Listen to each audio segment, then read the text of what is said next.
So just because you have to write a business plan doesn't mean you have to write a business plan, right? A huge business plan. Maybe you're not even interested in getting financing. Maybe you just are going to start a home-based business. You don't have any employees, you don't have any operations or anything like that. You just need a strategy. So here's a couple alternatives. This is a one-page plan. Sounds like fun, right?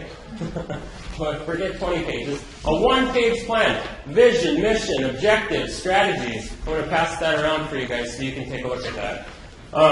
Another version is called a three-sheet strategy. And a three-sheet strategy takes that one-page plan first, where it goes over mission and vision of your company, the one that you want to start, and that's the first page. So front to back. First page. The second page of your three-sheet strategy is the goals over the next 90 days. So it's a little bit ridiculous when we're doing 3- and 5-year financial projections. I mean, we're shaking the magic 8 ball here, right? We don't know what's going to happen next year, let alone 3 years from now. So what we want to focus on is the next 3 months. How many of you have ever made a goal and said, by the end of the year, I'm going to do, okay, it's almost New Year's resolution time, right? I'm going to do this. And then you forget about it or whatever. Same thing happens in business. At the time you're thinking about it, it's this huge priority, and then it just goes by the wayside because you're putting out fires. You know, you're handling this employee that's trying to steal money, or this customer is complaining, or your product stops working right, or a service goes down wrong, or you need to do an insurance claim. And all of a sudden you can't think about strategy because you're too busy dealing with business. Okay? 90 days, that's all we can handle. Top to bottom, in order of easiest to implement and lowest cost and priority. Okay, so if it's something you can do real quickly, top of the list. And then if it's cheap, top of the list. And then if it's important, it'll work its way up to the top of the list. As you knock things off, you just keep moving. You just keep putting things on here. Next 90 days, next 90 days, next 90 days. If you focus on the next 3 months, you'll get stuff done. And then the third sheet of the three-sheet strategy is a dashboard. Very simple. And you create your own metrics for this. So maybe it's, how many customer calls did I make this week, if you're in a sales business? How many conversions of those customer calls did I get? And so my dashboard says, I made 1,000 calls this week. I had 10 of them convert into buyers, and I have this much cash on hand, and this many employees, or whatever metrics are important to your business, whatever you come up with. So now we're looking back. Right? So it's big picture, 10,000-foot view, mission, vision, next 90 days looking forward, and then looking back a week or a month. Because we want to know where we've been and where we're going. Okay? So a three-sheet strategy is another alternative.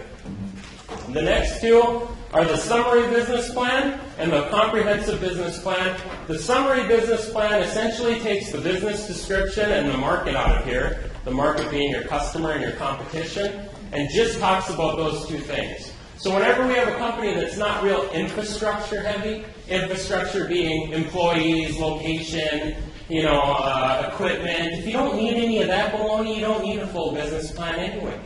You just need a summary business plan. And then we attach a resume because your experience, background, education, that's all important. And then we attach financial projections because they want to see if it's going to make money. So a summary business plan, I'm going to put it over here. You're just talking a lot. And then finally, the comprehensive business plan. And we'll talk about that in a little bit here. So, on a comprehensive business plan, there are 6 written sections and then the financial projections. But today I'm not going to talk about all 6 because I've got 5 minutes. So the 3 core parts of the business plan, if you open up your business plan here to number 2, business description. The first core part of the business plan is the business description, and that is essentially when you come into my office and we talk, right? You say, well, this is what I'm doing, and here's where I'm going to do it, and this is the kind of products and services I'm going to offer. That's the business description. Nobody has a problem, rarely do they have a problem filling out the business description. This is the part that you're thinking about as you're walking around. This is the part that got you excited. What we need to focus on is competitive advantage. And I've said this before, and I'll say it 100 more times, competitive advantage, competitive advantage, competitive advantage. You cannot just be cheaper. Okay? And when I say that, make sure you understand, if you have a lower cost, that's different than being cheaper. If it costs you less to do something because you have a better way of doing it, or a technology that somebody else doesn't have, then you can afford to be cheaper. But you can't just start out being cheaper. That's a failed business strategy. What happens if you're going to cut your prices 10%?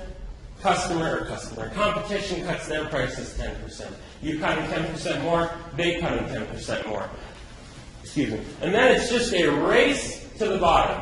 And who has deeper pockets, them or you? They do. So you need to be different, hopefully wildly different.